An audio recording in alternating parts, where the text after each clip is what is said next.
Welcome to part 2 of the Liquid Snake boss guide. We are going to be comparing infinite setups for this fight. If you have not already, watch the first part where I cover the fight and infinite in general.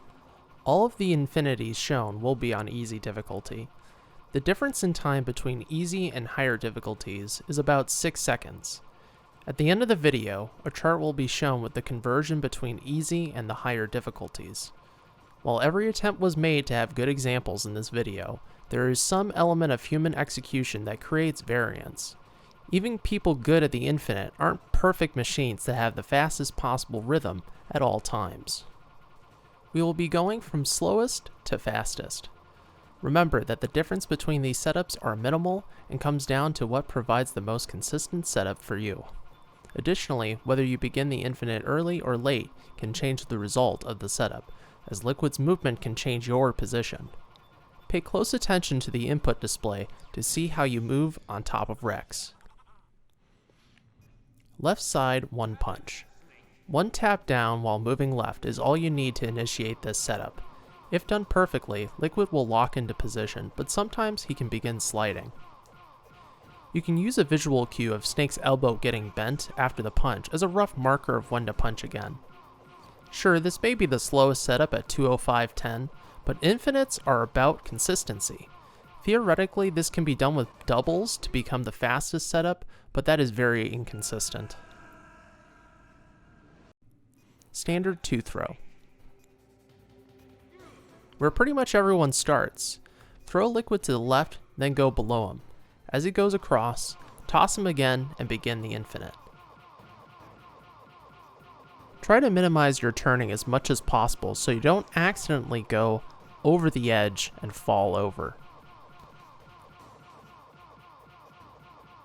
A respectable 2:05:60. Standard 2 throw with a faster second throw.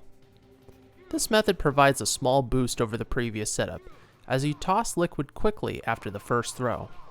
This is a bit more tricky than the original, but gives a deliciously devilish 2:06:66.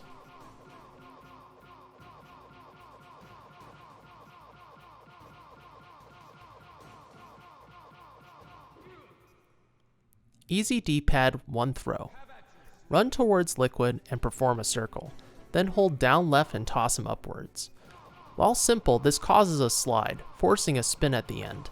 A 2:06:83 makes this a tad faster than the standard 2 throw. Just be ready to move out of the way to combo or throw Liquid off. We now move into the higher tier of setups. Hard 1 throw. This can be done with D-pad or analog, though I tend to have a harder time with D-pad setup. D-pad requires a small flick to position Liquid appropriately in the corner.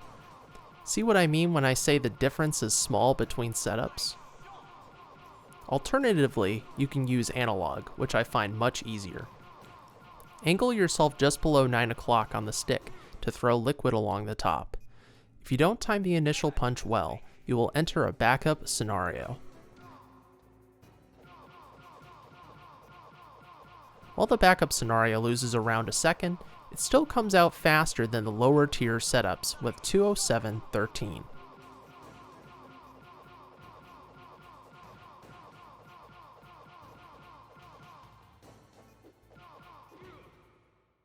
Zero throw horizontal. This is all in quick movement and initiation. A flick down will move Liquid along the top, and you will follow him. If you are right next to Liquid, you can do doubles the whole way to the right side, but this is very tricky. I prefer to start with a handful of single punches and transition into doubles instead. If you initiate too late, you will begin to slide over to the left side, leading to an inevitable backup scenario. A 2:09:30 blasts out the competition. Remember that you don't need to be perfectly aligned with Liquid to do an infinite. As long as he's locked into a corner, you're good to go. Zero throw vertical.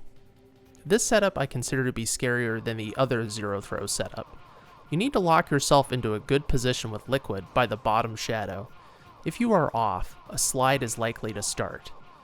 You can minimize some of the sliding by initiating with single punches, but naturally beginning with doubles is better. I always use D-pad to move in this fight, which provides more consistency and predictability, especially when moving into precise positions. A 209.56 shows that this setup is essentially equivalent to the other zero throw. Therefore, I would call it personal preference between the two approaches.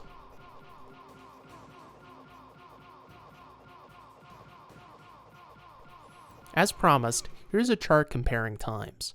Entering backup scenarios like a finishing spin, initiating the infinite again with a throw setup, or accidentally kicking liquid off early can lose anywhere from 1 to 10 seconds. At worst, these mistakes shouldn't add up to more than 20 seconds. This is why understanding backup scenarios is so important. If you are new to the infinite, I would not suggest zero throw setups. Zero throw is for runners who are trying to squeeze every second out of their run. Find your consistency.